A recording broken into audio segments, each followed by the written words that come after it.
Hi, it's Sherry from A Quilting Life, and I'm here today with my July block of the month. I can't believe that this is the 7th set of blocks that I'm releasing. And this one is a fun one. It's not too difficult. I think you'll have fun with it. It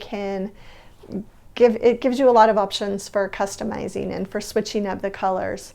I did both of my blocks for my 12-inch and my 6-inch in red and blue, and I'll kind of talk to you a little bit about why I chose that when we get going on the discussion.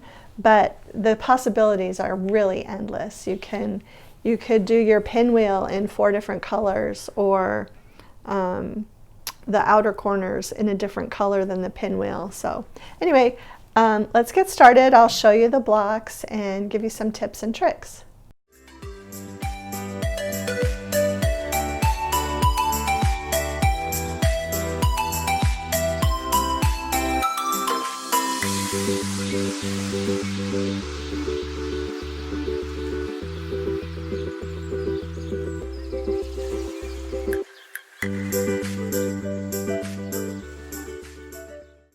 Okay, as I mentioned in the intro, I decided to do my 6-inch and my 12-inch blocks using red and the aqua. And the reason for that is when I was taking pictures of the blocks last month, I realized, oh, I want to get some more red in. And you can see I really hadn't used very much red at all, just a little bit in block 2, one little half square triangle in block 3. So I thought it's time to start bringing in some more red so that this quilt is going to have the look and the feel that I want it to when it's finished. And a great way to do that is to take a picture of your blocks in progress.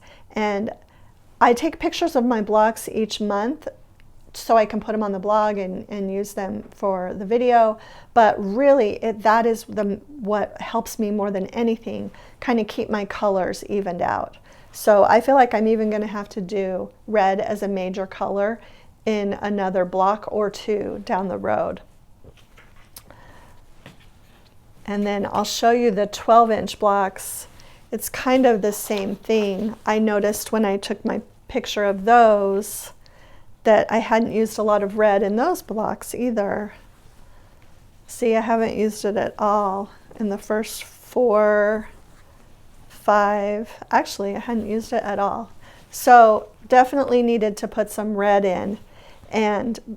But the way it is now, it really stands out like a sore thumb. So I will have to put some red probably in 2 to 3 more blocks to get the look that I want. Scrappy quilts are wonderful, but I feel like it's just fine if you color coordinate your scrappy quilts and make sure that you have the amount of colors that you need. Okay, and then I will just show you quickly, because I'm doing my 18-inch blocks I started out doing them in just blue and cream, and I'm kind of behind on these blocks, but I did get this month's made.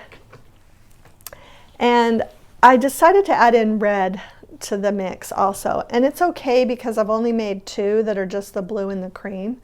So I feel like I'll be able to work it all in together, and I might even do a couple that are just the red and the cream. We'll see as I get them going. But this one did have a little bit of red, and so I feel like if I do just another one that just has the navy and the cream with no red, and then kind of mix and match the others, it'll be a great scrap quilt. So I do need to get caught up on these, but this month's block was fairly simple, so I hurried and got it done. Okay, let me give you the tips and tricks for this month's block. It is going to be 4 flying geese and 8 half square triangles.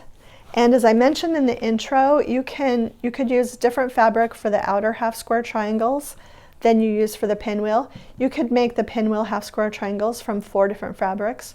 Go ahead and use up half square triangles that you already have. I would have done that this time, except I really wanted to get the red in there. I did use the Block Lock Flying Geese ruler for the flying geese in both the 6-inch and the 12-inch blocks, and I'll link that size in the description.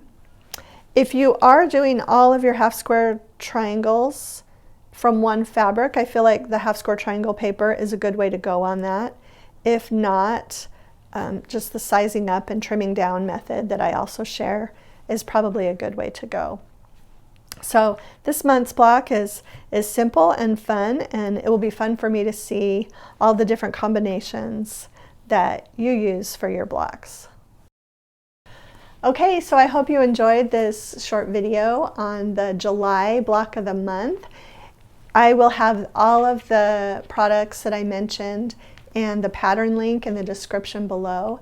And you can also go to my blog post and get links to all of the previous patterns if you're just joining in. So January through June patterns are still available. They're free, and you can go and get those, and it's not too late to join in. I hope you'll subscribe to the channel, and thanks so much for stopping by.